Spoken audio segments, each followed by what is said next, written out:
तिमी हामी एउटै परिवार हो हेर तिमी जस्तै जुकै गल्ती गर्दा पनि हामी तिम्रो लागि ढोका खुल्ला छ एकचोटि आइज म तिम्रो लागि जे पनि गर्छु म केही भयो भने तिमीलाई लाने मान्छेले मलाई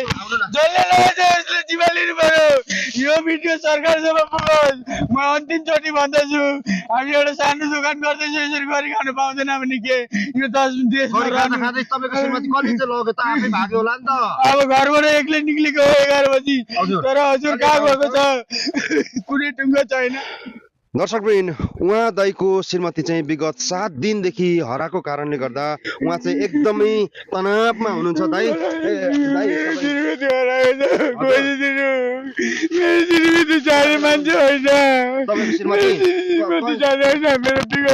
सोमबारदेखि 11 बजीदेखि हराएको मेरो श्रीमती हामीले खोज्दा खोज्दा पनि भेटेको छ अनिता विश्वकर्मा हो कसको प्रलोभनमा कसले त्यसलाई पकायो कि के गरे प्रभु म जान्दिनँ तपाईँहरूले सबैले खोजिदिनु पर्यो। 15 वर्ष भइसक्यो हजुर हाम्रो वृद्धावनमा नगर हस्पिटलमा पसल छ चटपटेको दोकानहरू छ नानीहरू बिरामी भइरहेछ चटपटेको पसल छ ठुलो छोरा बिरामी छ 2 जना नानी 15 वर्ष र 14 वर्षको छ खोजिदिनु पर्यो सरकारसम्म बालनसम्म पुगोस् यो भिडियो मेरो बुढी छिटो भन्दा छिटो भेट्नु सक्छु इन्डियाको मान्छे हो यो ठाउँहरू कुनै देखेको छैन कसले प्रलोभनमा पार्यो। श्रीमतीको नाम के भन्नुभयो? अनिता विश्वकर्मा हो अनि उ चाहिँ माइता चाहिँ कहाँ हो? माइता त इन्डिया हो उसको इन्डिया जानु गएको छैन इन्डियातिर हामीले सम्पर्क गर्यो हजुर अनि त्यहाँबाट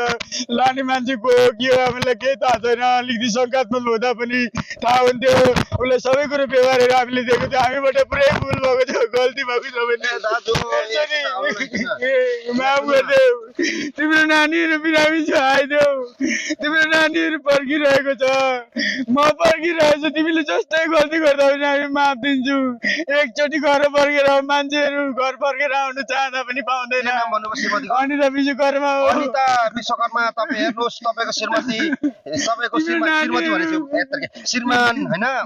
हेर्नुहोस् आइदेऊ भनिरहेको छ तपाईँ जसरी पनि आइदिनु 9 महिनासम्म तिमीले पेटमा पालेको नानीहरू तिमी आफै पनि बत्तरिएको बिरामी हर्निया छ तिम्रो तिमी आऊ तिमी रोगी भएको मान्छे तिमीले मकै पोल्दा मैले बेचेकै हो।